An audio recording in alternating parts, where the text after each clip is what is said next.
A paz do Senhor, amados irmãos, alunos, professores, superintendentes de escola bíblica dominical. Que alegria poder compartilhar com você a lição de número 12 do julgamento à ressurreição. Graças a Deus. Essa é a nossa pré-aula. Eu sou o professor Alberto e vamos então pensar um pouquinho sobre os hinos que nós vamos cantar na escola bíblica dominical. A nossa CPAD, que produz a nossa lição, ela sugestiona sempre 3 hinos. Não significa que você precisa cantar os 3 hinos, mas são hinos alusivos ao tema principal. Dessa vez, ela está sugestionando o hino de número 39, muito conhecido, Alvo Mais que a Neve, o hino de número 291, que é a Mensagem da Cruz, e também o hino 577, Em Fervente Oração. Bem, como o assunto é do julgamento à ressurreição, nós temos hinos da harpa que abrangem esse período. Por exemplo, o hino de número 182, Jesus no Getsêmani. Ele acaba já preparando a sua classe sobre o tema que será abordado. Hino de número 158, Que fará de Jesus Cristo? Um hino maravilhoso e que retrata o julgamento até a ressurreição. E o hino de número 89, que é o Sublime e Grande Amor, que também conta a história do período final do Senhor Jesus, do julgamento até a ressurreição. Por isso que eu sugestiono esses hinos para você já ir cantando e já entrando no clima do tema principal, que será fomentado nessa lição de número 12, dia 22 de junho de 2025. Nosso texto áudio. E quando Jesus tomou o vinagre, disse, está consumado, e inclinando a cabeça, entregou o Espírito. João 19:30. Deixa eu te falar uma coisa. Nós estamos estudando o Evangelho de João. Não esqueça disso. Esse trimestre todo nós estamos estudando o Evangelho de João. E alguém pode perguntar, mas na aula 11 nós estudamos o capítulo 20. Não estamos estudando de maneira cronológica, porque agora nós estamos estudando o capítulo 19, é que a aula de número 11, que foi no dia 8, foi comemorado o dia de Pentecostes. Então, como ele quis abordar sobre o Consolador, o Espírito Santo, por isso que ele colocou como texto áureo o capítulo 20, versículo 22, quando Jesus assopra sobre os seus discípulos o Espírito Santo. Feito essa consideração, lembrando você, professor, lembrando você, professora, que nós estamos estudando o Evangelho de João. Muito bem, então, nosso texto áureo, capítulo 19, versículo 30. E a verdade prática? Na cruz, Jesus triunfou sobre o pecado. Na ressurreição, conquistou a vitória sobre a morte. Graças a Deus. Leitura bíblica em classe está no Evangelho de João, capítulo 19, versículos 17, 18, depois 28 até o 30, e depois o capítulo 20, versículos 6 até o 10. É muito importante, professor, professora, que você leia com os seus alunos a leitura bíblica em classe. Vamos ler então. E levando ele as costas à sua cruz, saiu para o lugar chamado Calvário, que em hebraico se chama Gólgota, onde o crucificaram, e com ele outros 2, um de cada lado, e Jesus no meio. Depois, sabendo Jesus que já todas as coisas estavam terminadas, para que a Escritura se cumprisse, disse, tenho sede. Estava, pois, ali um vaso cheio de vinagre, e encheram de vinagre uma esponja, e, pondo-a num isopor, lhe chegaram à boca. E quando Jesus tomou o vinagre, disse: está consumado. E, inclinando a cabeça, entregou o Espírito. Chegou, pois, Simão Pedro, que o seguia, e entrou no sepulcro, e viu no chão os lençóis, e que o lenço que tinha estado sobre a sua cabeça não estava com os lençóis, mas enrolado num lugar à parte. Então entrou também o outro discípulo, que chegara primeiro ao sepulcro, e viu e creu, porque ainda não sabiam a Escritura, que diz que era necessário que ressuscitasse dos mortos. Tornaram, pois, os discípulos para casa. Amém. Então, essa é a leitura bíblica em classe. Nossa lição, o tema principal do julgamento à ressurreição, e essa, então, é a pré-aula de número 12, para ser ministrada a lição no domingo, dia 22 de junho. Bom, vamos para a introdução dessa pré-aula. O Evangelho de João, ao narrar o sacrifício expiatório e a vitória do Senhor Jesus, conquistados para mim, para você, professor e professora, na cruz do Calvário, revela a concretização do plano redentor de Deus. É importante, professor, você entender que o Pai nos amou de uma maneira tão ímpar, tão sui generis, tão especial, que o Pai deu o seu Filho. O Pai elaborou o plano da redenção, mas quem executa esse plano é a segunda pessoa da unidade divina, é o Filho. O Verbo se fez carne. O Pai não se fez carne. O Filho se fez carne. O Verbo se fez carne. Ele executou o plano de Deus, derramando o seu sangue, sendo imolado como um cordeiro, como profetizou o profeta Isaías no capítulo 53. Mas quem me convence dessa verdade é a terceira pessoa da unidade divina, o Espírito Santo da verdade, o outro Consolador. É ele que me convence dessa verdade, desse grande amor do Pai, exarado no capítulo 3, versículos 16 do Evangelho de João. Porque Deus amou o mundo de tal maneira que deu o seu Filho unigênito, para que todo aquele que nele crê não pereça, mas tenha a vida eterna. Pai, Filho e Espírito Santo operam para minha redenção, para a sua salvação. Olha que introdução bonita. Então, para melhorar a compreensão desse plano, esta lição aborda 3 momentos essenciais, que na verdade são os objetivos da lição. Primeiro, então, qual o primeiro objetivo? Descrever o contexto da prisão e a condenação do Senhor Jesus. Segundo, explicar o significado teológico da crucificação, morte e sepultamento do Senhor Jesus.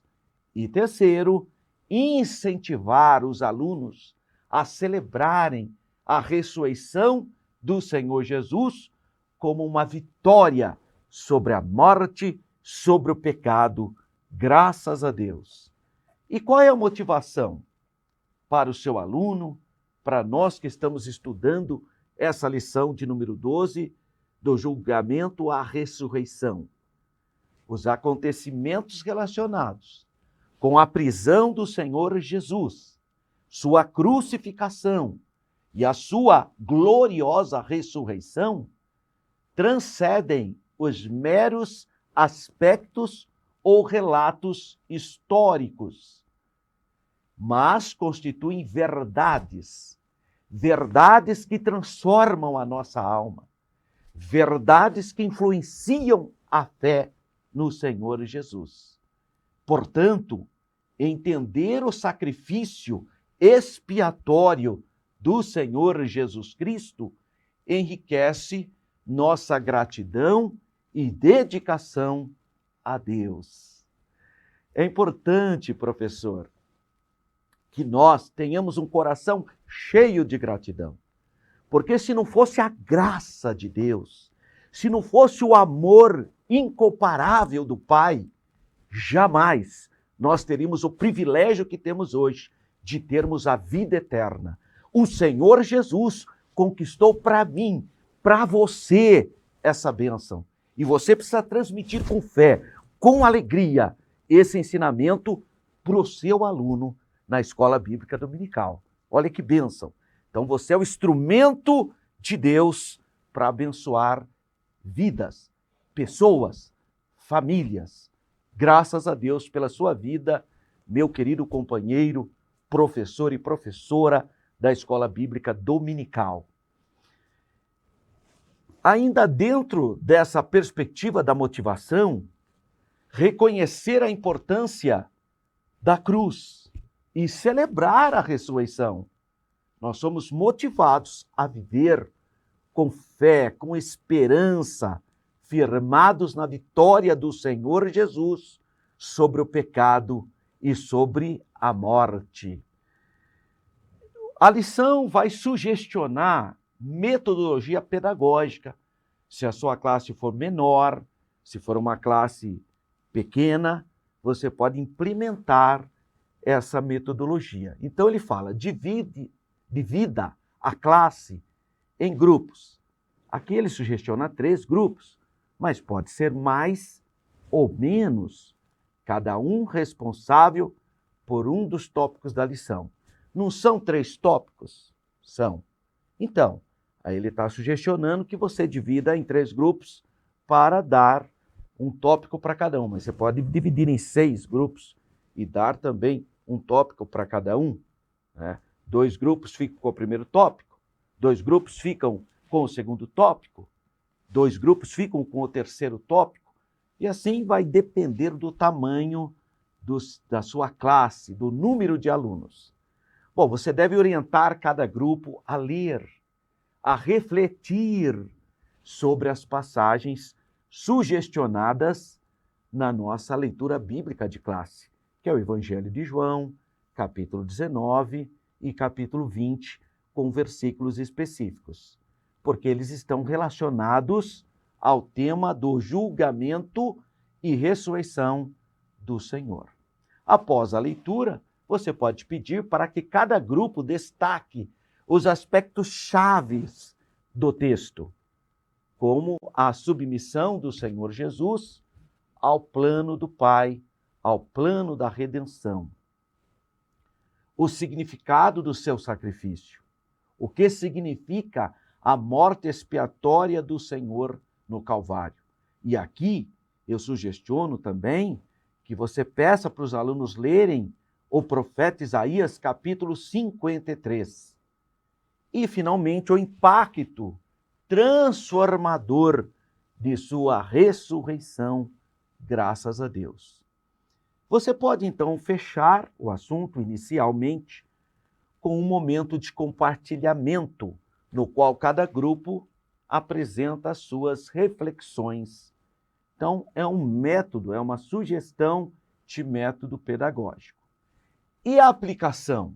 Bom, você pode finalizar ligando esses insights, essas contribuições de cada grupo com aplicações práticas, sempre reforçando como a compreensão, o reconhecimento e a celebração desses eventos moldam a nossa fé cristã, nossa vida cristã, com uma vida cheia de gratidão a Deus pelo seu infinito amor. O tema, então, desta semana convida-nos a viver todos os dias à luz do sacrifício e da ressurreição, invocando o santo sangue de Jesus, celebrando a vitória sobre a morte. Você sabe que no mundo denominado cristão, o domingo ficou com um dia especial para culto. Hoje, essa ideologia capitalista destruiu esse conceito, né? Mas os cristãos tinham por costume reunir no primeiro dia da semana, que é o domingo, para celebrar o culto, porque foi no primeiro dia da semana que o Senhor Jesus triunfou sobre a morte. Portanto, se convencionou, e você percebe isso tanto em Atos dos Apóstolos, como nas epístolas paulinas. Um exemplo, 1 Coríntios capítulo 16, onde o apóstolo Paulo orienta, exorta aquela igreja da capital da Acaia, que é Corinto, a tirar a coleta, a tirar a oferta sempre no primeiro dia da semana. Esse primeiro dia, então, ficou no imaginário cristão como o dia que a luz venceu as trevas, o dia que a vida derrotou a morte, o dia da vitória. Por isso que nós temos esse costume de fazermos um grande culto no domingo. Por quê? Porque é um dia que lembra a ressurreição do Senhor, a vitória do nosso Salvador. Agora, diferentemente da lei, que tinha um dia específico para ser guardado e obedecido, na graça, todos os dias são santos. Todos os dias são dias de celebrar. Obviamente, o primeiro dia tem esse simbolismo maior, mas nós cristãos reconhecemos que os 7 dias da semana são dias de culto, porque nós acordamos cultuando a Deus, glorificando a Deus. E o culto inicia na minha casa. Professor, professora, o culto inicia na sua casa a hora que você acorda. Começou o culto. E vai concluir juntamente com os irmãos na igreja. Graças a Deus pela sua vida.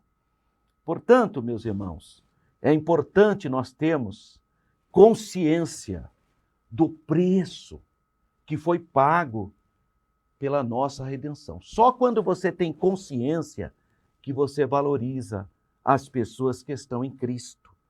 Infelizmente, antigamente, por qualquer coisa, tanto o professor da escola dominical como líderes levavam questões para o pastor e às vezes as pessoas, na sua simplicidade e ignorância, pediam para excluir, para tirar da comunhão, não deixar a pessoa participar de certos cultos. Fazia tudo o contrário que diz a Bíblia, porque os sãos não precisam de médicos. Quem precisa de médico? Os doentes. Então, quando a pessoa comete uma falha, é para ser acolhida, abraçada, motivada e não jogada fora. Não é dessa maneira. Mas isso você só tem o coração cheio do amor quando você entende o preço que Jesus pagou por uma alma. Foi sangue do Senhor Jesus. Então valorize os seus alunos, abençoe os seus alunos, ore com os seus alunos, diga para os seus alunos que eles são importantes, que eles têm valor. Por quê? Porque você entendeu o preço que foi pago por cada vida, pela vida de cada aluno.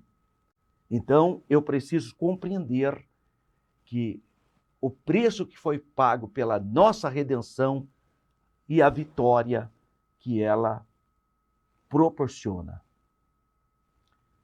Novamente, para o subsídio do professor, há aqui a apresentação da revista Ensinador Cristão, essa é a edição de número 101, página 42.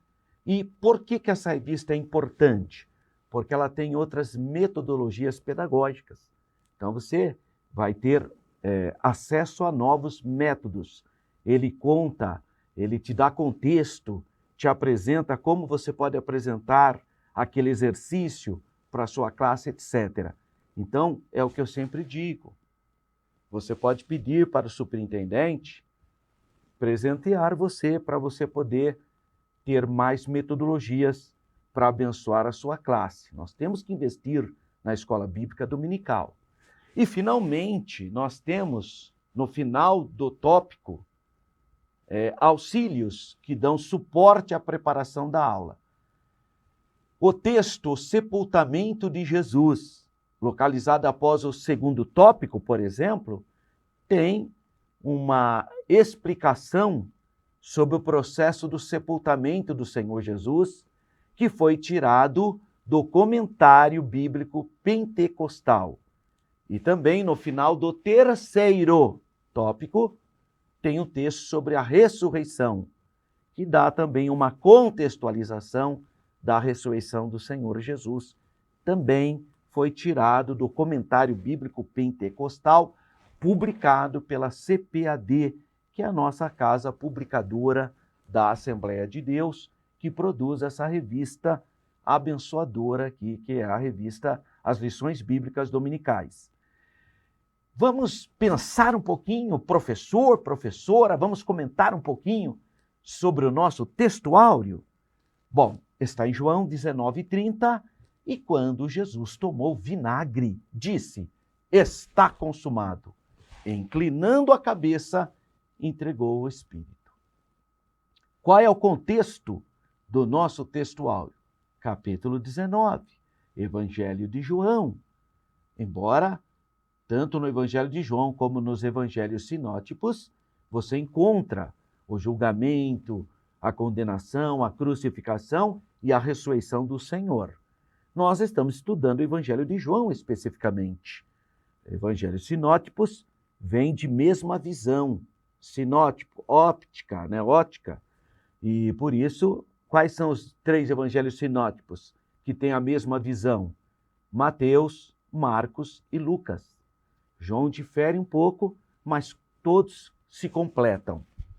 E do versículo 17 até o versículo 37 do capítulo 19 do Evangelho de João, nós temos então a crucificação do Senhor Jesus. Uma declaração basilar nesse textuário é a expressão está consumado. Essa expressão vem de uma palavrinha grega, tetelestai. Tetelestai. Essa é a palavrinha grega que foi traduzida nas 2 versões de Almeida, tanto na Ara como na Arque, que diz: e quando Jesus tomou vinagre, disse: está consumado. Tetelestai. E inclinando a cabeça, entregou o Espírito. Ou então, você vê como foi traduzido na nova tradução da linguagem de hoje, que quase que é mais em alguns aspectos, parece mais como paráfrase, do que uma tradução mesmo. Diz assim: quando ele tomou vinho, disse: tudo está completado. Então baixou a cabeça e morreu. A mensagem central do Evangelho de João é João 3,16. E eu já citei para você João 3,16 no preâmbulo da aula. Porque Deus amou o mundo, e aqui mundo não é o sistema, são as pessoas. Amou a humanidade de uma maneira tão ímpar, tão especial, de tal maneira que deu o seu Filho unigênito, o único da sua espécie. Do grego, monogenes, o único que tem a mesma natureza do Pai, é o Senhor Jesus. Então, Filho de Deus significa o mesmo que tem a mesma essência do Pai, a mesma natureza do Pai. Então, o Pai nos amou de tal maneira que deu o seu único Filho, para que todo aquele que exercer fé no Senhor Jesus não pereça, mas tenha a vida eterna. Esse é o textuário da fé cristã. João 3,16 expressa o grande amor do Pai pela humanidade. E onde está o ápice do texto? O apogeu, ou a paixão, está na expressão deu o seu único filho, que deu o seu filho unigênito, único da mesma espécie. Porque fala unigênito, isso nós tiramos, o português tirou essa palavra do latim, unigênito, uios, monogenes, que é do grego filho unigênito. e nós tiramos essa expressão do latim, unigênito. Dá a impressão, às vezes, e eu já vi pessoas falando, e eu até entendo, como sendo o único gerado. E aí, único gerado, ele dá a impressão que não necessariamente nós estamos falando da mesma natureza, mas a expressão único gerado, obviamente só pode ser a única natureza. Mas se nós formos para a palavrinha grega, que é o monogenes, aí você vai entender que é o único gerado, mas é o único da natureza do Pai. Então Jesus é Deus de Deus, palavra da palavra, verdade da verdade e vida da vida. Graças a Deus. Então é importante, professor, você compartilhar isso para o seu aluno.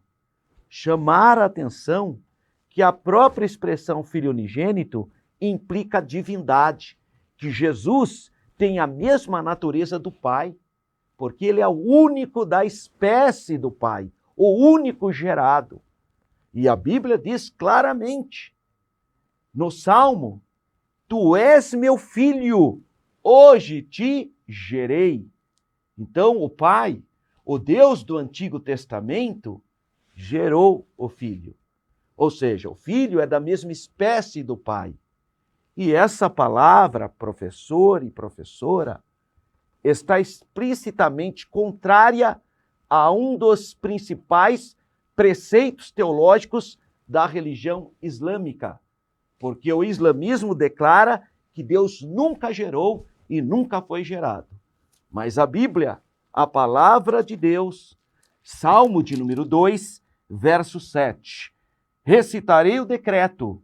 O Senhor me disse, tu és meu filho, e hoje te gerei. Então o Messias é o Filho de Deus, o único que tem a natureza do Pai. Então Jesus é Deus de Deus. Agora preste atenção, nós temos filhos de Deus por criação. Por exemplo, os anjos, todas as criaturas espirituais são filhos de Deus, mas foram criados. Lá no livro de Jó, por exemplo, está escrito que vindo os filhos de Deus, na presença de Deus, mas são criaturas. Então, são filhos de Deus por criação. Eu e você, professor, nós somos filhos de Deus, mas por adoção. Nós somos adotados. O herdeiro é Jesus. Ele nos adotou e nos fez co-herdeiros. E Jesus? Jesus é o verdadeiro Filho de Deus. Porque Jesus é Filho de Deus por espécie, da mesma natureza do Pai. Tu és meu filho, hoje te gerei. João 3,16. Porque Deus amou o mundo de tal maneira que deu o seu Filho unigênito, o único da espécie do Pai. É por isso que nós cristãos, desde o princípio, recentemente, lá no Oriente Médio, achou-se uma igreja do primeiro século. Sabe o que está escrito no chão lá da igreja? Num local lá, em grego, do primeiro século? Jesus é adorado como Deus. Os cristãos adoram Jesus como Deus. Jesus é Deus, ou seja, da mesma natureza do Pai. Ele não é o Pai. Pai é Pai, Filho é Filho, Espírito Santo é Espírito Santo. Mas essas três pessoas têm a mesma essência, estão em unidade divina. Por isso quem vê o Filho vê o Pai que o enviou. Jesus disse isso, quem vê a mim vê o Pai. Então, um único Deus, uma única essência, mas três pessoas. E o Senhor Jesus tem a mesma natureza do Pai. Por isso que eu e você, nós adoramos o Senhor Jesus. A igreja está edificada em Jesus. Todas as maravilhas e obras a gente faz no nome poderoso de Jesus, porque é o único nome dado a nós homens, no qual devemos invocar para sermos salvos.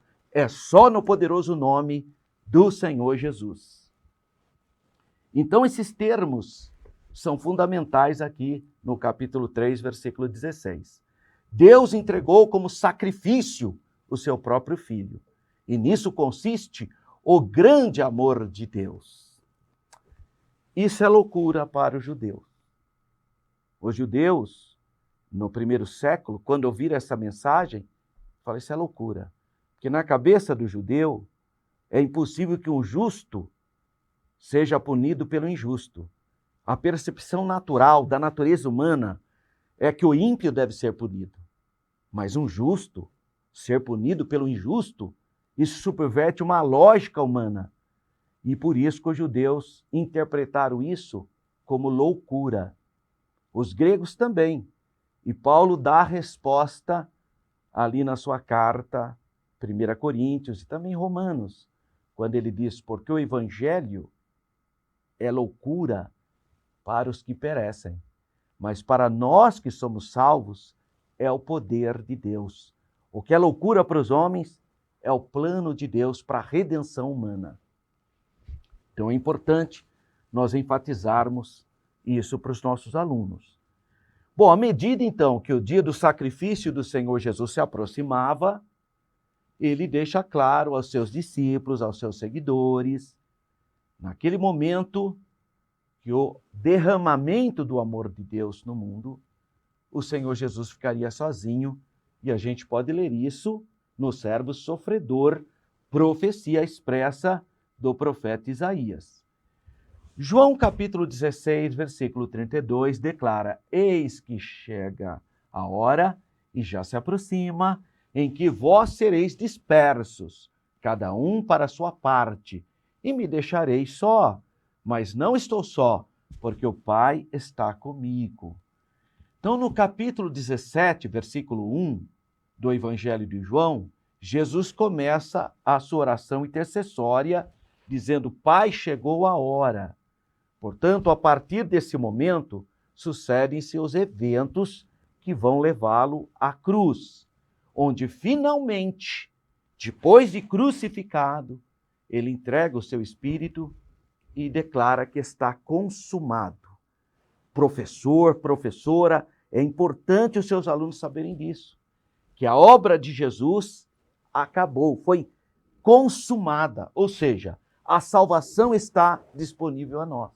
Porque existem grupos religiosos que acham que Jesus não terminou a sua obra na cruz. Lamentavelmente, são grupos religiosos blasfematórios, que não entenderam a obra completa de Jesus. Olha o que Jesus disse na cruz. Tetelestai, acabou, está consumado, tudo está completado. Jesus cumpriu a obra da redenção. Basta nós crermos, invocarmos esse santo sangue para termos a convicção da salvação dada pelo Senhor Jesus, porque a obra de Jesus foi completa.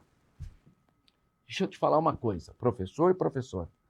Infelizmente, existem grupos evangélicos que não acreditam que a obra de Jesus foi completa. Infelizmente, a doutrina do santuário da Igreja Adventista sugestiona que a obra de Jesus só se completou depois de 1844. Aí, quando Jesus, lá no santuário celestial, acabou a obra. Isso é uma blasfêmia. A obra de Jesus foi completa no Calvário. Ele declarou, está consumado. Não foi só em 1844, porque a profetisa do Adventismo determinou isso. Porque a Ellen Goldwright escreveu isso. Mas, infelizmente, os adventistas têm essa crença, achando que a obra de Jesus só se completou depois de 1844. Absurdo. Não é isso que a Bíblia fala. A Bíblia fala que há 2000 anos atrás, o Senhor Jesus na cruz declarou, está consumado. Graças a Deus, a obra está completa. Não precisa mais de invencionices teológicas. Outro grupo que também não aceita a obra completa de Jesus é a Igreja Messiânica Mundial, do Reverendo Moon. O Reverendo Moon declara que ele veio para completar a obra do Senhor Jesus. Isso é blasfêmia. Isso é uma verdadeira heresia contra o Evangelho. E você, professor, tem que saber isso, para deixar claro para o seu aluno, nessa lição, que Jesus fez a obra completa. Está consumado. Outro problema que nós encontramos nos muitos catolicismos é querer fazer o sacrifício de Jesus na hora da missa. Não. A obra de Jesus foi uma única. E não dá para você ficar repetindo isso, porque a obra de Jesus é completa. Então, são aspectos teológicos que nós temos que compreender. A morte de Jesus foi completa. Então, quando nós reunimos para cultuar a Deus, para louvar a Deus, é gratidão pela obra completa do Calvário. Não faltou nada, não. Não adianta vir alguém agora dizendo, não, mas veja bem, faltou isso, faltou aquilo. Não faltou. A obra do Filho de Deus, do Verbo que se fez carne, do Senhor Jesus, foi completa. Está consumado, glorificado seja o nome do Senhor. Terminadas então as trevas, João vai narrar. Depois, vendo Jesus que tudo já estava consumado, para se cumprir a Escritura, por exemplo, Salmo de número 22, verso 15, Salmo de número 69, verso 21, o Senhor Jesus disse, tenho sede, conforme o Evangelho de João 19, 28. Esta é a quinta palavra. Depois de todas essas horas e depois da perda de sangue causada pelos açoites, Jesus é torturado pela sede. Se existe uma coisa que nos incomoda, é a sede. E para saciá-la, ele recebe um vinho comum, que é o vinagre, né? É um gosto de vinagre, aquele vinho azedo. Mas o alvo para o qual Jesus havia vindo ao mundo havia sido alcançado. Assim ele pronuncia a palavra-chave, que está em foco, a sexta palavra da cruz. Tetelestai, está consumado, tudo está terminado, acabou. Portanto, tetelestai, está consumado, declara algo muito glorioso, grandioso. O momento desse grito encerra algo para que toda a humanidade caminhava, desde o dia em que o primeiro homem caiu, os nossos pais, Adão e Eva, ali no jardim do Éden, desobedecendo e cometendo pecado. E, finalmente, os eventos do Calvário mostram que a declaração tetelestai fechava o que Jesus veio realizar. Assim é, pois, fundamental que nós compreendamos o que havia sido alcançado e que levou Jesus a exclamar tetelestai. Então, tetelestai, eis a consumação do amor de Deus. Em seu amor por nós, primeiro, o Senhor Jesus venceu o pecado com o seu sacrifício expiatório, com o seu sangue derramado na cruz, sangue puro, sangue santo, o Cordeiro de Deus que tira o pecado do mundo, o Cordeiro de Deus que foi morto antes da fundação do mundo. O sangue de Jesus purifica-nos do pecado. Segundo lugar, o Senhor Jesus venceu a morte, porque outras pessoas ressuscitaram, mas morreram de novo. Ressuscitaram, mas voltaram a morrer.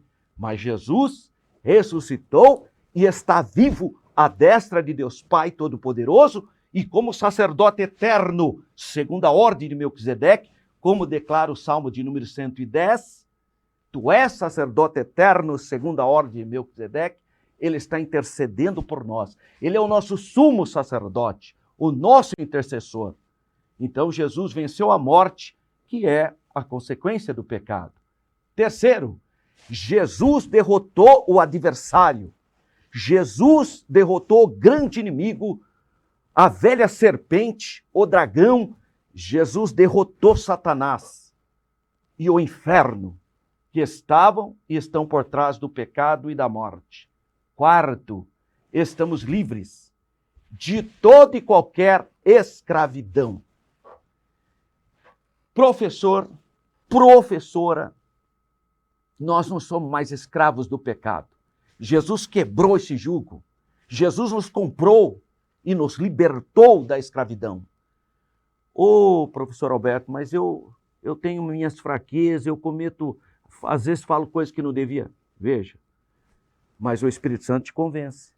Pode observar, qualquer crente que faz alguma coisa, o Espírito Santo começa a incomodá-lo. Olha, você agiu de maneira inadequada, porque você não é mais servo do pecado. Você não está mais sob o jugo do pecado. Agora você está sob a direção do Espírito Santo, a terceira pessoa da unidade divina, Senhor e guia da igreja, nosso amado Consolador. E ele nos convence o tempo todo. Então você está livre do pecado pelos méritos de Jesus, conquistados na cruz do Calvário. Graças a Deus. Quinto, buscaremos servir o Senhor Jesus diariamente. Nossa fé tem que ser uma fé cotidiana, prática, cheios de alegria. Então, nessa lição, iremos abordar a prisão, a condenação, a crucificação, a morte, o sepultamento e a ressurreição de nosso Senhor.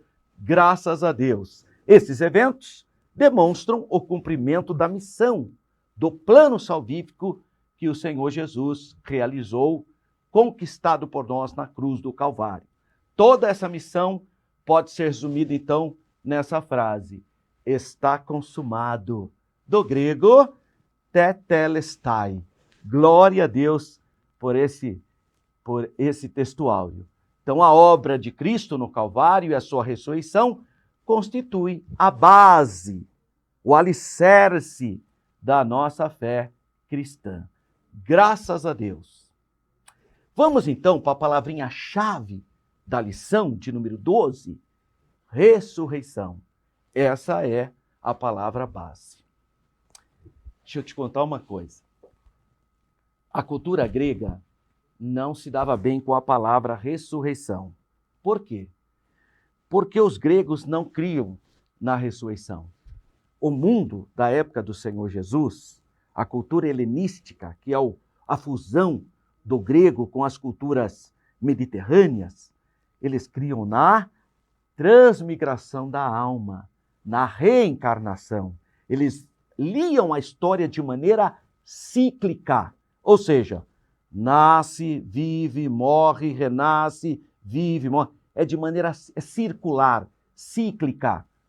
Esse era o pensamento do paganismo, das religiões greco-romanas, mas de todo a fé helenística da época. Eles eram muito religiosos, mas era uma fé, então, que percebia o mundo de maneira cíclica. Ou seja, eles desposavam a doutrina da reencarnação. Tanto é que Paulo, em Atenas, os gregos curiosos estavam ouvindo, mas quando ele falou que Deus ressuscitou a Jesus, aí os gregos desanimaram. Falaram, depois a gente ouve essa conversa aí. Porque ressurreição era algo completamente fora da curva para o mundo pagão. E Jesus ressuscitou para a nossa justificação, e o cristianismo prega a ressurreição da carne, a ressurreição do corpo. Isso é doutrina bíblica, explícita, tanto no Antigo Testamento, e aí eu cito o profeta Daniel, capítulo 12, que ele fala que uns vão ressuscitar para a vida e outros para a condenação eterna, mas também todo o Novo Testamento fala da ressurreição do corpo. Jesus ressuscitou e a ressurreição de Jesus garante que essa doutrina seja uma verdade. Nós temos a promessa do Senhor Jesus, além de termos a vida eterna, a promessa da ressurreição para os irmãos que já partiram, cujo corpo dormiu, cuja carne dormiu, mas estão aguardando a ressurreição do corpo. E nós que estivermos vivos na volta do Senhor Jesus, seremos arrebatados, conforme Paulo nos ensina em 1 Tessalonicenses capítulo 4 e também em 1 Coríntios capítulo 15. Ele fala sobre a ressurreição da carne.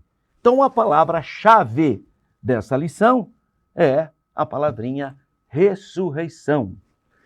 Bom, o primeiro tópico da lição que nós estamos estudando, o primeiro tópico, fala sobre a prisão e a condenação de Jesus. Então, 1.1, a prisão. Nos capítulos 17 e 18 do Evangelho de João, após ter proferido o último discurso aos discípulos, e os ter preparado para a traição de Judas Iscariotes, Jesus atravessou o ribeiro de Cedron e chegou ao jardim do Getsêmani. Se Deus permitir, no próximo mês de novembro, na segunda quinzena, eu vou levar um grupo de irmãos para Israel. E nós vamos ver esse caminho que Jesus fez. Jesus saiu do Monte Sião, que é a cidade de Davi. Ele sai do cenáculo, desce pelo Vale do Cedron. É um vale, ele vai descer pelo Vale do Cedron e vai subir o Monte das Oliveiras. Então, como é que está hoje lá? Monte das Oliveiras aqui na minha mão esquerda, o Monte do Templo na minha direita. Esse meio, esse vale, é o Vale do Cedron. Aí nós vamos ver isso. Se Deus permitir, se você tiver condições econômicas e quiser ir, você pode ir no meu grupo. Depois você vai ver aí os telefones que serão colocados, tudo na propaganda. Então, se Deus nos permitir, na segunda quinzena de novembro de 2025, nós vamos visitar Israel e você vai poder ver. Você poderá ser testemunha do percurso de Jesus quando ele sai do cenáculo, desce o Vale do Cedron e vai para o Monte das Oliveiras, no jardim do Getsêmani. Este jardim era também conhecido como Monte das Oliveiras. É Har Zeitim. Har é montanha e Zeitim é azeitona, né? Aí precisa ser traduzido para nós como Monte das Oliveiras, porque em português não daria certo montanha de azeitonas, né? Fica uma coisa meio esquisita, né? E, na verdade, essa é uma montanha onde tem plantações de pé de azeitona, que para nós são as oliveiras, não é? Então, devido à grande quantidade desse material, ou melhor, dessas árvores, dessa plantação. Deixa eu te falar uma coisa, meu querido professor. Quando eu estou falando de Monte das Oliveiras, talvez um aluninho seu possa perguntar lá, hein? Ô professor, por que essa montanha chama Montanha das Oliveiras? Às vezes sempre tem um irmãozinho lá, né, que faz uma... E deixa eu falar para você, você que é professor, você tem que ter o coração aberto, que todas as perguntas são importantes. Agora, existem perguntas que não têm nada a ver com a aula. Aí você elegantemente vai falar para o seu aluno, olha, hora que terminar a aula, o irmão fica um pouquinho aí, que eu vou dar uma explicação sobre isso. Com elegância, irmão. Nunca repreenda o seu aluno. Não faça isso, senão você vai criar traumas e bloqueios pedagógicos. Então, nunca, mesmo que aquele aluninho, sabe, irmão, aquele aluninho que toda hora interrompe o professor, conversa com ele com carinho, com jeitinho, né? Dê uma saída honrosa para ele, né? Mas pode surgir uma pergunta como essa, que está dentro do assunto, porque o nosso assunto aqui é o Jardim das Oliveiras, o Getsêmani. E alguém pode perguntar, ô professor, ô professora, por que essa montanha chama Montanha das Oliveiras? Aí você tem que explicar, olha, porque ali tinha várias plantações de oliveiras, porque da oliveira, ou seja, da azeitona, o fruto da oliveira é a azeitona, e a azeitona é um dos frutos da Terra Santa. Vamos lembrar? A Terra Santa tem 7 frutos: trigo, centeio, figo, tâmara, romã, uva e azeitona. Então, a azeitona é um dos frutos da Terra Santa. Está lá no livro de Deuteronômio, capítulo 8. Está lá os 7 frutos da Terra Santa. E especificamente no monte tinha plantações de azeitona até hoje. Até hoje, você chegando lá, você vai ver as oliveiras da época de Jesus, inclusive. Árvores que provavelmente eram filhotinhos na época de Jesus, porque são oliveiras de 2000 anos, comprovados pela arqueologia, pé de oliveiras lá. Quando a gente faz essa viagem para Israel, a gente vê, tira foto. Você vai tocar em oliveiras da época do Senhor Jesus, que é o Jardim do Getsêmani. E por que que eles plantavam pé de oliveiras ou de azeitona no monte? Porque da azeitona se tira o óleo, e o óleo era utilizado para as lâmpadas no Santo Templo de Jerusalém. Então se pegava o óleo produzido ali, passava o Vale do Cedron, você já estava no templo. Tá? Então por isso que aquele monte tinha plantações de oliveiras.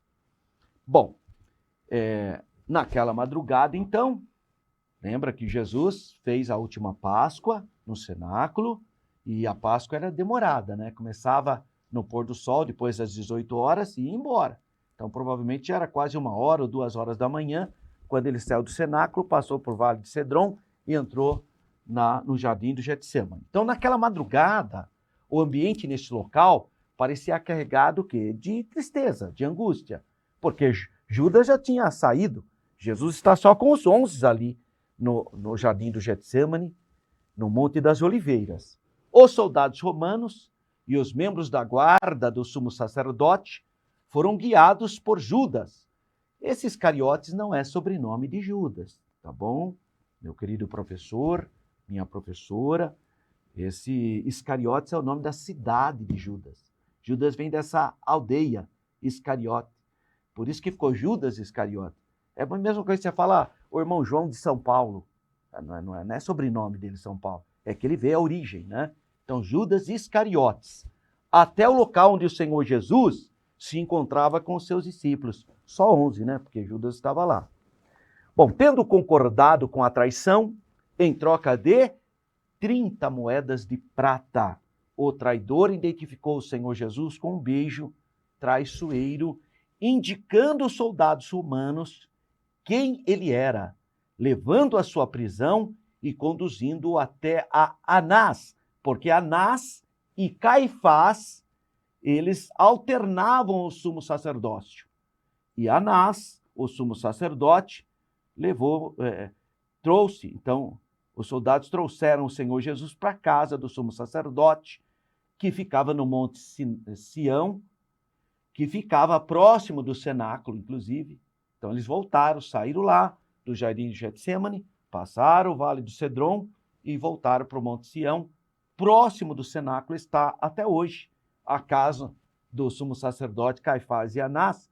Hoje, nesse local, lá em Israel, a Igreja Católica, em um projeto chamado Custódia da Terra Santa, eles que cuidam dos lugares sagrados, construíram uma linda igreja nesse local, uma igreja muito bonita. Sabe qual é o nome dessa igreja? A Igreja do Canto do Galo, porque foi nesse local que Pedro ouviu o galo cantar e ele negou o Senhor Jesus. Então, ele foi levado para ser interrogado. Como você é professor, eu preciso te lembrar que seitas gnósticas ignoram esse momento. Os gnósticos, que deram muita dor de cabeça para os cristãos do primeiro e segundo século, diziam, mentiam, informando que quando Judas chegou com os soldados para prender Jesus, o rosto de Judas transferiu-se para o rosto de Jesus e o rosto de Jesus foi para o rosto de Judas.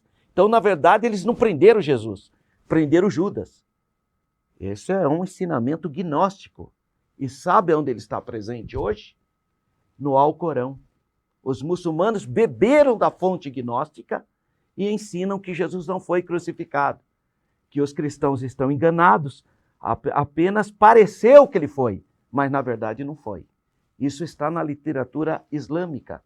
Os muçulmanos defendem essa tese presente na heresia gnóstica em séculos anteriores, porque o Islã é só do século VII, e eu estou falando ainda do primeiro e segundo século.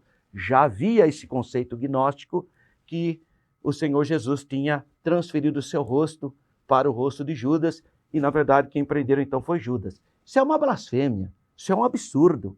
Isso nega o quê? A obra da redenção. De acordo com Isaías 53, a profecia do servo sofredor, Jesus deu a vida dele por nós. Jesus, irmão, podia ter chamado anjo, podia chamar, mas não. Ele entregou a vida por nós. Ele nos amou e deu a vida por nós. Então, Jesus foi preso e levado para a casa do sumo sacerdote. Em seguida, depois de ter sido agredido, o nosso Senhor foi levado perante o governador Pôncio Pilatos.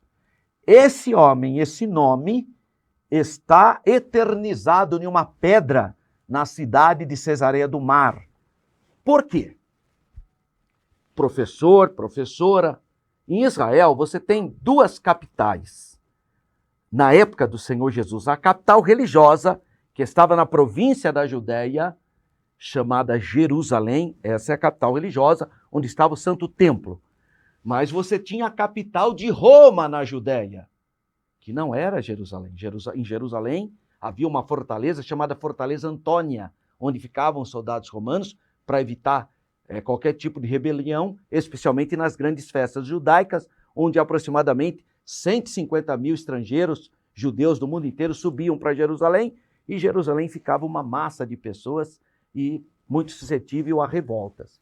Então tinha lá a poderosa fortaleza chamada Antônia, onde estavam os soldados romanos, as legiões romanas.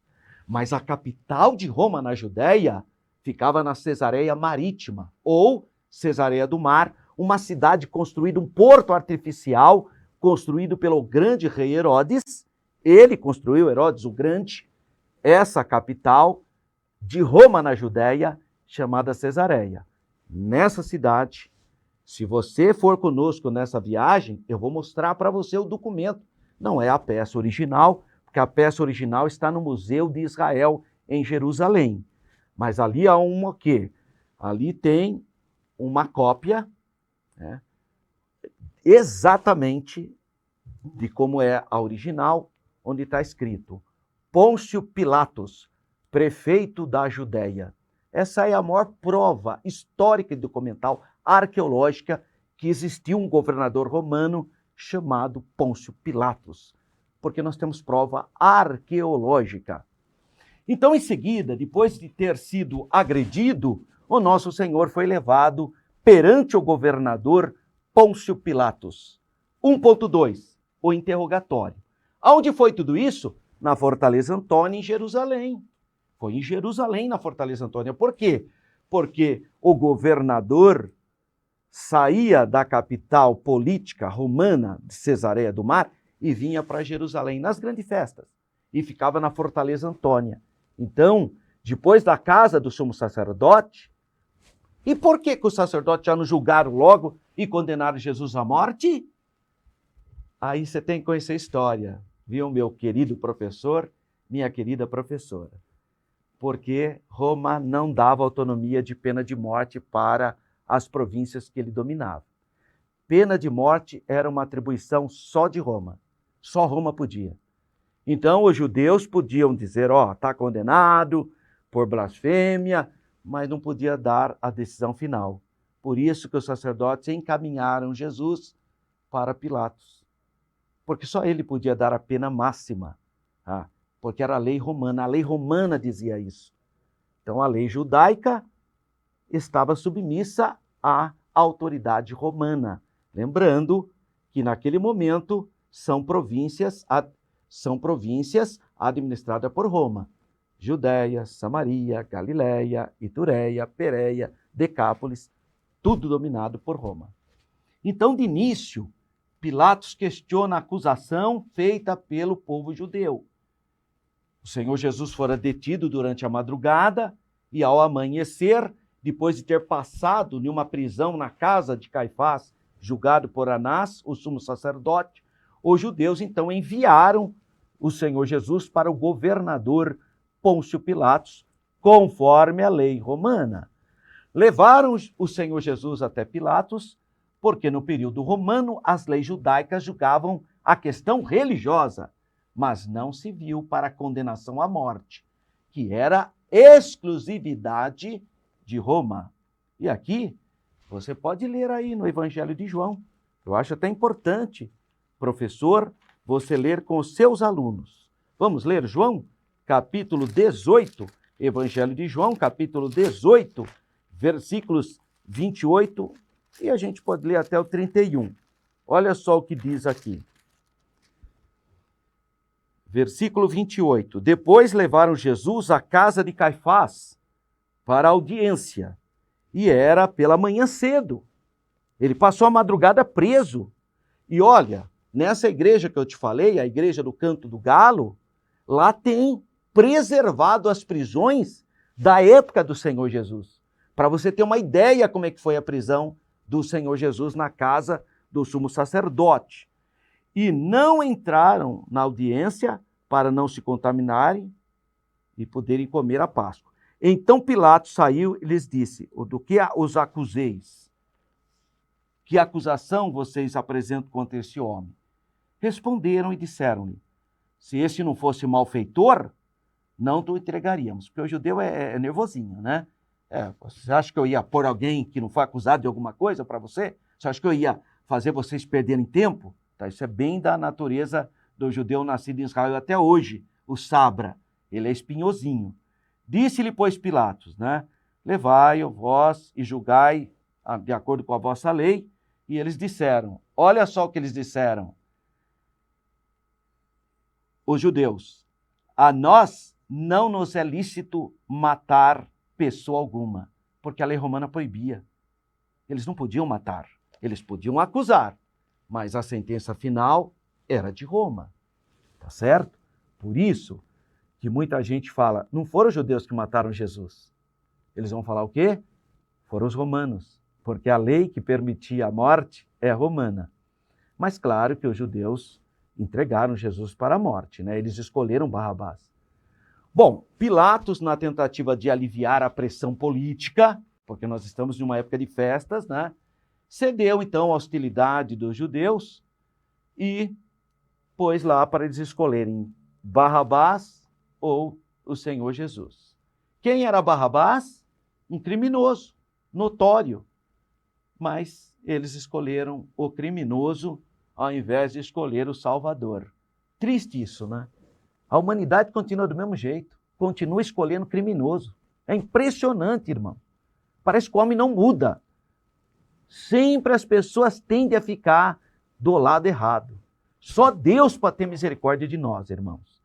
Então, escolheram o criminoso e mandaram crucificar a Jesus. O ódio do povo naquele momento era tão intenso que eles não conseguiram ver nada que pudesse impedir a condenação do Senhor Jesus. 1.3. Pilatos mandou que Jesus fosse açoitado e, posteriormente, os soldados romanos humilharam-no e colocaram sobre a cabeça do Senhor Jesus a coroa de espinhos, provocando-lhe ferimentos e fazendo o sangue escorrer pelo seu rosto. Essa era uma maneira de escarnecer da sua suposta realeza, porque Jesus falou que era o rei dos judeus. Então, o instrumento utilizado para os castigos era um chicote com tiras de couro afiadas que tinham pedaços de ossos ou pedras cortantes na ponta. E tudo isso está provado arqueologicamente, porque encontraram uma série de instrumentos de castigos utilizados pelos romanos lá em Israel e fica exposto. Eu visitei esse museu em Israel. O Museu da Terra Santa tem muitos detalhes arqueológicos para o aprendizado de todos que têm essa oportunidade. Então, Jesus foi ferido e teve sua carne dilacerada pelos golpes. João 19. Então, nesse momento, nosso Senhor assumiu as nossas enfermidades, as nossas dores. Ele foi afligido e oprimido, foi castigado pelas nossas transgressões e iniquidades, cumprindo assim as profecias do profeta Isaías, capítulo 53. Bom, para a gente resumir então o primeiro tópico, a prisão, o interrogatório e a condenação do Senhor Jesus revelam a injustiça dos homens e o cumprimento do plano divino para a nossa redenção. Graças a Deus. 2. Crucificação, morte e sepultamento do Senhor Jesus. 2.1. O caminho do Calvário. Então, após a tentativa de Pilatos evitar a crucificação e libertar o Senhor, ele não conseguiu impedir o castigo mais severo. Finalmente, no versículo de número 16, o que nós lemos? João 19:16. Então, entregou-lhe para que fosse crucificado.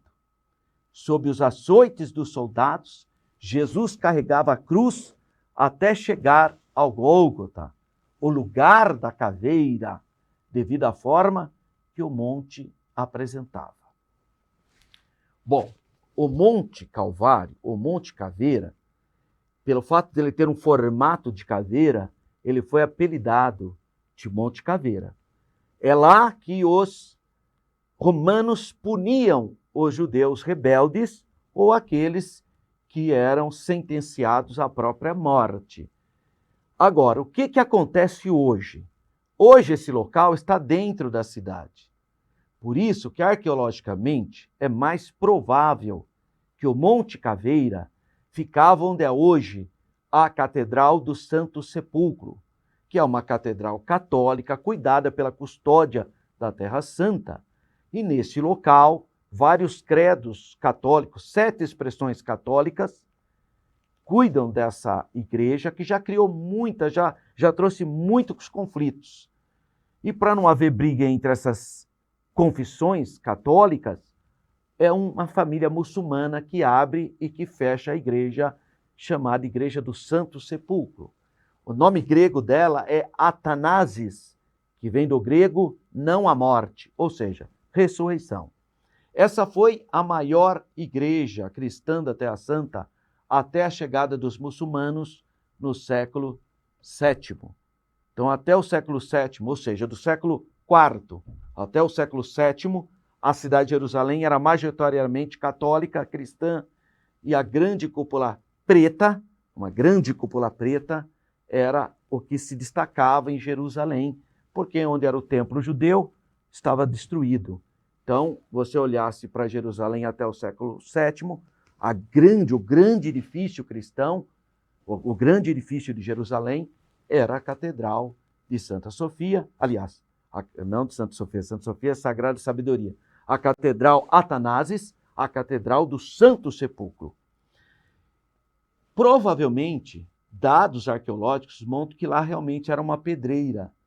Provavelmente era mesmo o local da crucificação, porque aquele local ficava fora da cidade há 2000 anos atrás. Hoje, esse local está dentro da cidade.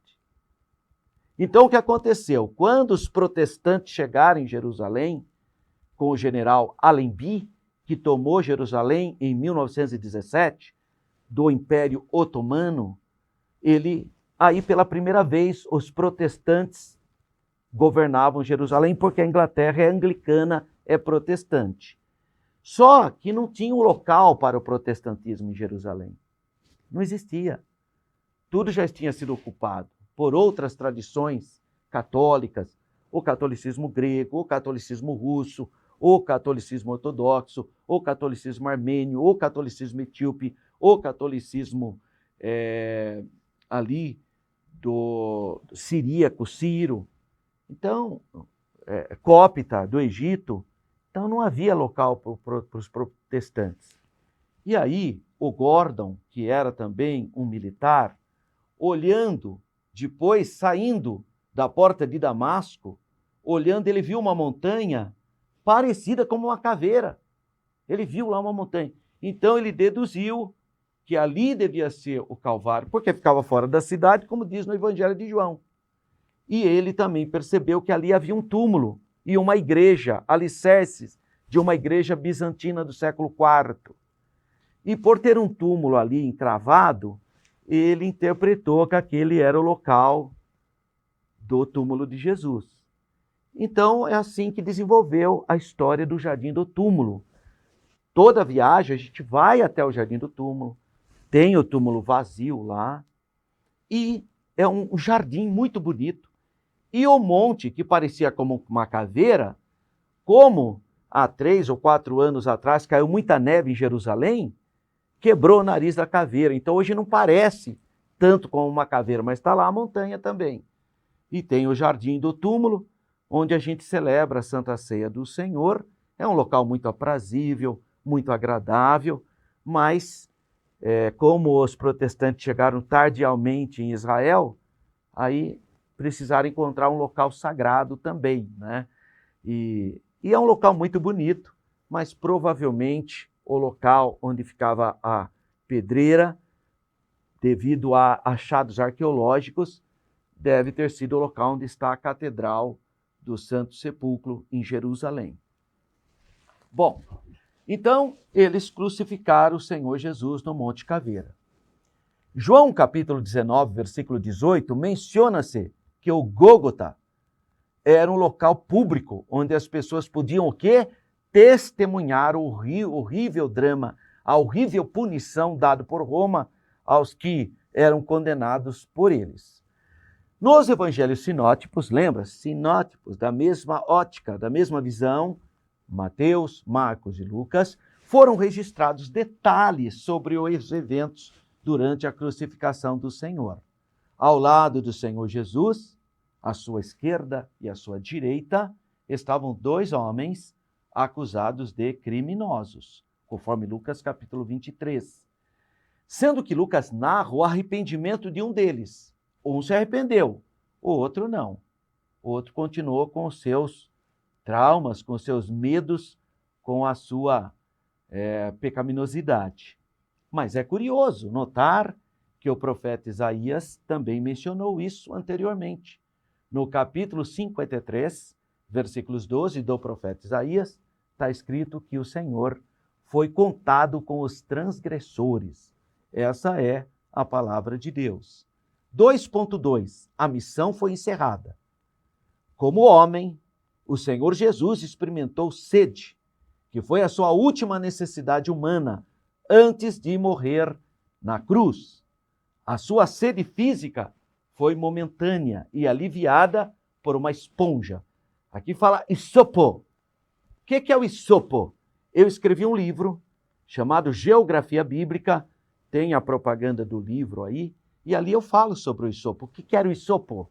O isopo era um arbusto que o sumo sacerdote molhava no sangue e jogava sobre as pessoas lá na hora da expiação. Não é à toa que Davi, no Salmo de número 51, diz: purifica-me como isopo e estarei purificado. Davi está dizendo: me mergulha na bacia do sangue, como o isopo era mergulhado, né? Então o isopo é um arbusto que é uma espécie de uma esponja, só para você poder ter essa informação. Então, não tinha água, mas vinho azedo, que é vinagre, oferecido pelos soldados romanos. Ao pedir água para saciar sua sede, nosso Senhor tinha plena consciência de que a Escritura estava se cumprindo e que aquele momento final, como homem, se aproximava. Assim, ciente de que sua missão na terra estava completada, não hesitou em proclamar a vitória do plano divino ao afirmar tetelestai, a palavra grega que em português significa está completado, está consumado, graças a Deus.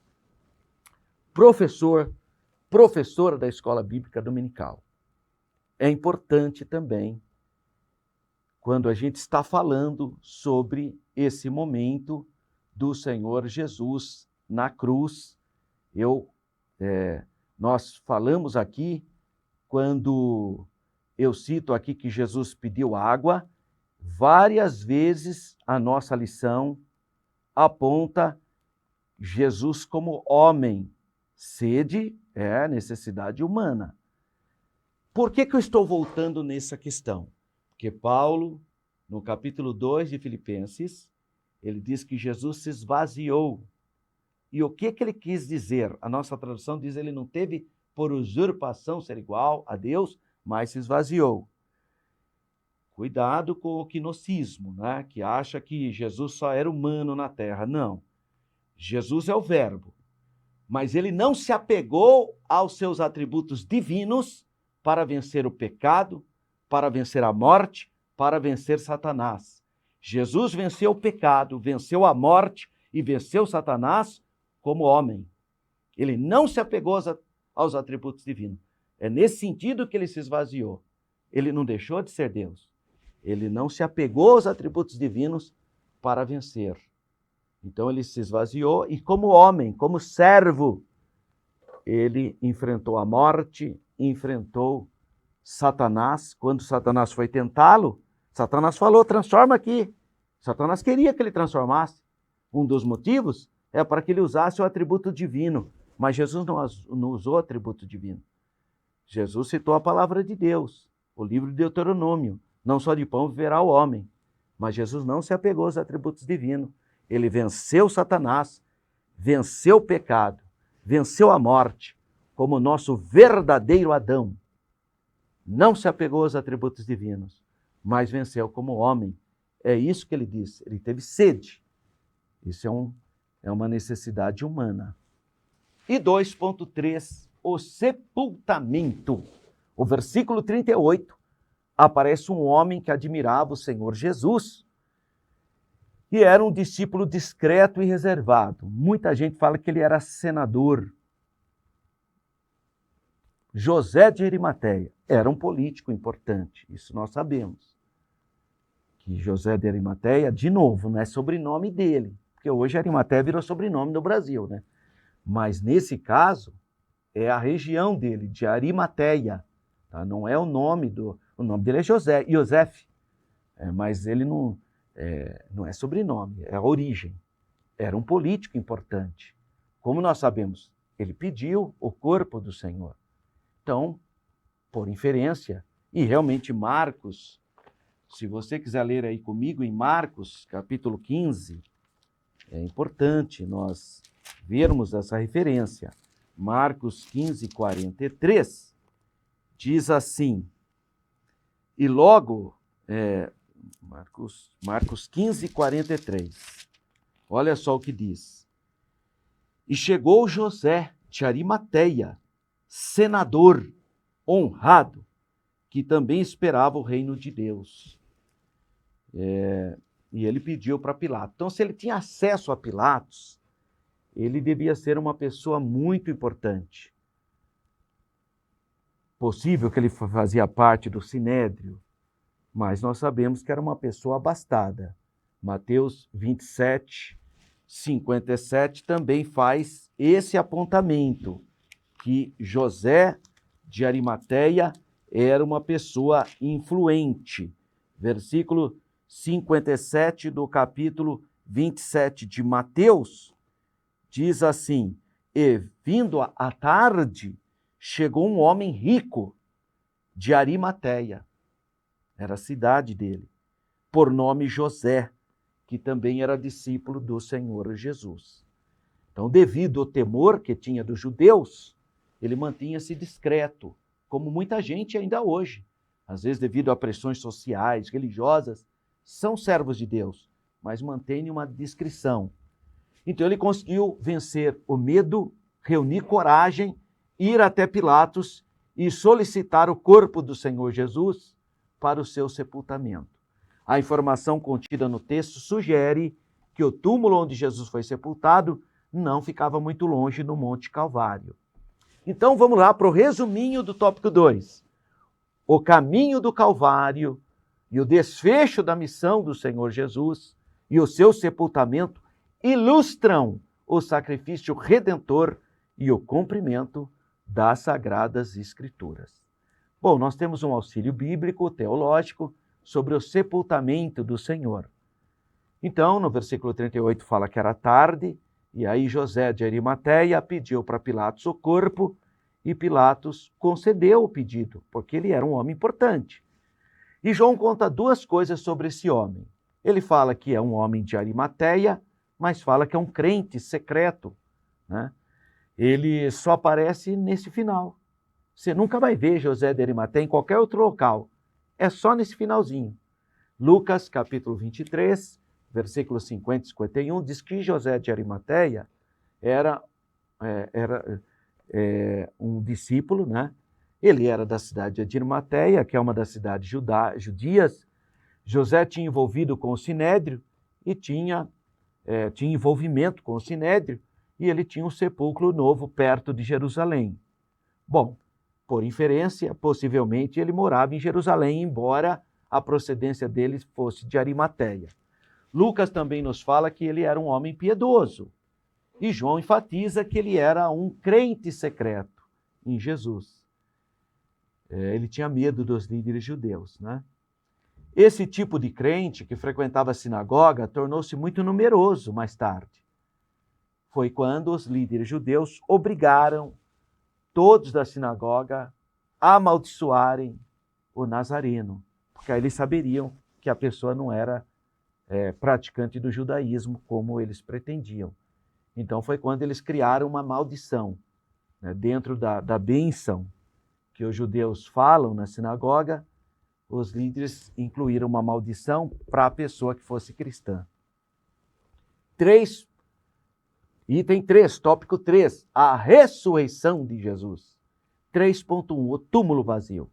Então, na manhã do primeiro dia da semana, que é domingo, ocorreu um terremoto na área do sepulcro. As placas tectônicas ali do Oriente Médio se abalaram e o anjo de Deus deslocou a pedra e sentou-se sobre ela. Foi nesse instante que o Senhor Jesus ressuscitou do lugar onde seu corpo se encontrava. O túmulo ficou vazio, servindo como evidência clara que Jesus ressuscitou dentre os mortos. O Evangelho de João é relatado que após o sábado judaico, o sabate, Maria Madalena dirigiu-se ao túmulo, acompanhada por Maria, mãe de Tiago, e Salomé, com a intenção de ungir o corpo do Senhor. Ao chegarem lá, cedo, do primeiro dia da semana, a pedra já tinha sido retirada. E ao entrarem no sepulcro, escavado na rocha, não encontraram o corpo do Senhor. O túmulo estava vazio. 3.2, a ressurreição com base na fé cristã. Em sua abordagem sobre a importância da ressurreição, o grande apóstolo dos gentios, o apóstolo Paulo, dirigiu-se aos crentes de Corinto, que era a capital da Acaia naquele momento, afirmando que Cristo ressuscitou dos mortos. Paulo declara que essa afirmação, se essa afirmação não fosse verdadeira, então a nossa fé não teria valor nenhum e a mensagem de Jesus seria inútil. Então existe pelo menos duas razões para crermos na ressurreição de Jesus. A primeira está baseada nas próprias palavras do Senhor Jesus, quando ele disse que ele ressuscitaria dentre os mortos. E a segunda razão é o fato de Pedro, de João, terem verificado que Jesus já não estava no sepulcro quando souberam do túmulo vazio. No entanto, quando Maria Madalena olhou novamente dentro do templo, ela viu dois anjos, dois mensageiros de Deus que asseguravam que o Senhor Jesus estava vivo. Ele não conseguiu imaginar que seria a primeira pessoa a contemplar Jesus de forma gloriosa, mas eles viram o Senhor. Ele instruiu, o Senhor Jesus instruiu e comunicou aos discípulos que ele estava vivo e que brevemente eles teriam a oportunidade de vê-los também. Muitas pessoas viram Jesus, Paulo fala isso. Paulo deixa isso claramente. Paulo registra isso. Por quê? Porque os gregos tinham dificuldade com a ressurreição. Muita dificuldade. Então, Paulo escreveu para os Coríntios, que era a capital da Grécia na época, capital da Acaia, capítulo 15. Ele diz, a partir do versículo 4, Jesus foi... Bom, ele fala no versículo 3, porque primeiramente vos entreguei o que também recebi, que Cristo morreu por nossos pecados. Jesus morreu. O Senhor Jesus morreu na cruz do Calvário, crucificado por nossos pecados, segundo as Escrituras. E que foi sepultado, e que ressuscitou ao terceiro dia, segundo as Escrituras. Depois foi visto por mais de 500 irmãos, dos quais vive ainda a maior parte, mas alguns já dormem também. Isso Paulo falando há 2000 anos. Depois foi visto por Tiago, depois por todos os apóstolos, e por derradeiro de todos, me apareceu também a mim, na estrada de Damasco. Né? Apareceu também a mim como um abortivo. Então veja que no capítulo 15, Paulo quer tirar qualquer dúvida sobre a doutrina da ressurreição dos mortos. Bom, Maria Madalena também viu o Senhor Jesus e falou com ele pessoalmente. Primeiro confundiu ele como sendo o jardineiro, né, o hortelão, E depois ela falou Rabi, né? Então ela é a testemunha de que Jesus ressuscitou no primeiro dia da semana e ele surgiu no meio deles, conforme João capítulo 20, versículo 19, com o corpo glorioso, porque as portas estavam fechadas, eles estavam escondidos com medo, e Jesus entrou no meio deles e disse: paz seja convosco. Em outras ocasiões, nosso Senhor também se manifestou aos discípulos antes da sua ascensão no céu. A Pedro e alguns outros que o seguiam, o Senhor Jesus revelou-se novamente e realizou o milagre da pesca abundante lá na Galileia, uma prova do poder do Senhor Jesus ressuscitado. Seria impossível permanecer incrédulo depois de testemunhar o Cristo que venceu a morte. Então, o resuminho do tópico 3, a ressurreição de Jesus, evidenciada pelo túmulo vazio, é a base, é o alicerce, são os fundamentos da fé cristã e transforma a incredulidade em convicção. Se Jesus não tivesse ressuscitado, não haveria nem cristianismo. Imagina que os discípulos iam sair testemunhando sobre algo que não existiu. Mas eles testemunham porque eles são testemunhas oculares. Último auxílio bíblico está no comentário bíblico pentecostal e aborda a temática ressurreição. Capítulo 20 é o clímax do Evangelho. 4 das 5 sessões nesse capítulo contêm estados semelhantes para os discípulos. Cada sessão começa com um estado de medo e de dúvida. Fé frágil, fraquezinha, né? Fé fraca. E termina com alegria e fé fortalecida. As aparições pós-ressurreição fazem com que a fé vivifique. E no capítulo 20, todas essas aparições acontecem na cidade de Jerusalém. A crença vem com esta compreensão da ressurreição. A ressurreição é a base da fé cristã. E Paulo, em Coríntios 15, também confirma este fato concernente ao fundamento do cristianismo. Agora, a fé pode vir à existência. Sua meta está no lugar certo. Esta é a razão das pessoas não serem salvas à parte de Jesus e da sua ressurreição. Jesus morreu na cruz e ressuscitou. Portanto, só Ele pode salvar. Não dá para ter salvação fora dele. Então é essencial que os dois apóstolos mais importantes vejam o sepulcro vazio e que a sua fé se complete depois de ter começado. Então esse testemunho apostólico é fundamental para nós. Contudo, João comenta que eles ainda não entendiam as Escrituras. Algo está faltando, se bem que eles passavam do medo para a fé. No Novo Testamento, o fator mais relevante, mais importante que o sepulcro vazio, são as próprias aparições do Senhor Jesus glorioso. Então, a ressurreição do Senhor Jesus é o evento mais significativo do Novo Testamento.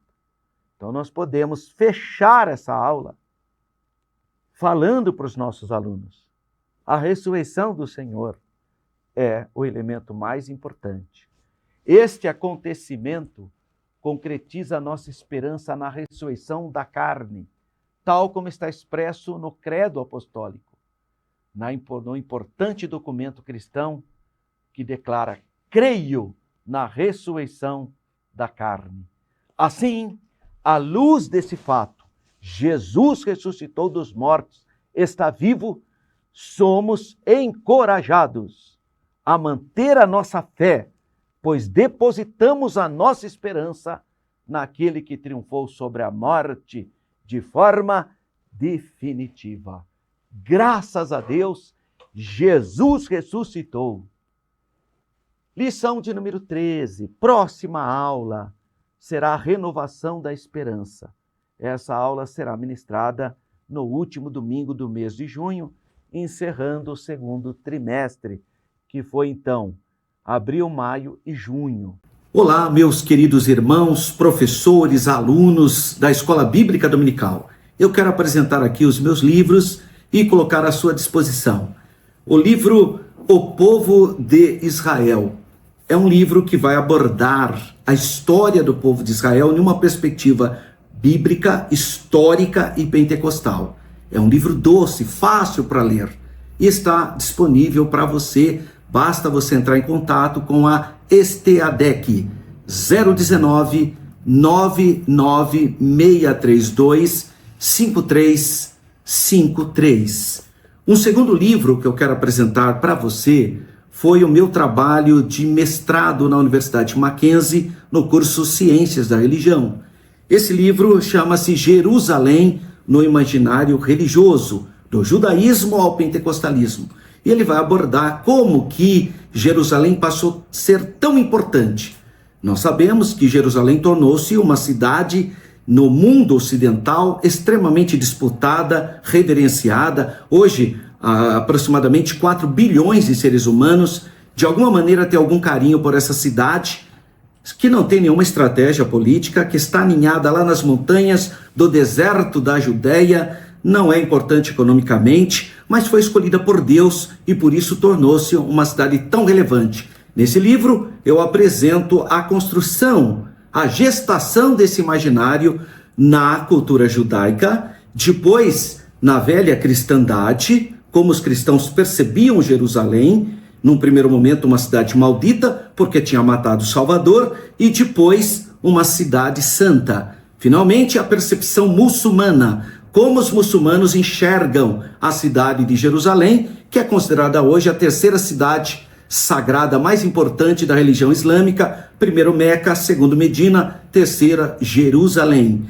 E finalmente, eu vou falar com a chegada tardia do protestantismo em Jerusalém e como o protestantismo vai ressignificar a cidade. Até chegar então à percepção pentecostal, como que os pentecostais percebem a cidade de Jerusalém. Se você quiser adquirir esse livro, entre em contato com a STADEC 019 99632 5353. E finalmente, o último livro que eu quero apresentar para você é um livro muito completo. Foi lançado ano passado, que fala sobre a geografia das terras da Bíblia. Rios, fauna, flora, montanhas, divisão política, divisão geográfica, história. Muito assunto aqui nesse livro, Geografia da Terra Santa, uma análise das terras da Bíblia. Esse material vai te enriquecer, vai te dar muito subsídio, você que é professor de escola bíblica dominical, ou você que gosta da Bíblia, esse material está disponível para você. Entre em contato na STADEC 019 99632 5353 e você receberá aí na sua casa um exemplar ou todos os 3 desses livros de minha autoria. Grande abraço. Olá, meus irmãos. Eu quero fazer um convite especial para você, você que é aluno, professor, você que ama a terra de Israel. Venha comigo para nós andarmos na Terra Santa. Nós vamos visitar os principais locais que a Bíblia testemunha. Será na última quinzena do mês de novembro, 16 a 24 de novembro de 2025. São 9 dias somente em Israel. E se você desejar, se você tiver condições econômicas e quiser participar dessa imersão na Terra Santa, nós vamos falar de geografia bíblica, de história bíblica, de assuntos teológicos. Vamos ser testemunhas oculares do túmulo vazio do Senhor Jesus. Celebrar a Santa Ceia do Senhor no jardim do túmulo. Venha comigo, é o nosso grupo e você precisa, quando ligar lá na Renova, 019 3241 2424, você tem que dizer que você quer ir no grupo do professor Alberto, porque tem outros grupos, tá bem? Então, se você quiser viajar comigo para Israel, final do ano, na última quinzena, na segunda quinzena do mês de novembro, entre em contato na Renova Turismo, 019 3241 2424 e diga que você quer fazer parte do grupo do professor Alberto na viagem para Israel. Vai ser uma bênção ter a sua presença. Foi muito bom estar com você, professor, professora. Desejo para você uma aula cheia do Espírito Santo. Que a sua aula seja uma bênção. Deus abençoe a todos. Não deixe de acessar a nossa página no YouTube. Compartilhe essa página. Divulgue essa página. Envie para outros professores que você conhece. Envie esse material para os seus amigos professores, que eles vão também ter a oportunidade de ter algumas informações para melhorar a aula de cada um de nós. Um grande abraço, fique na paz do Senhor.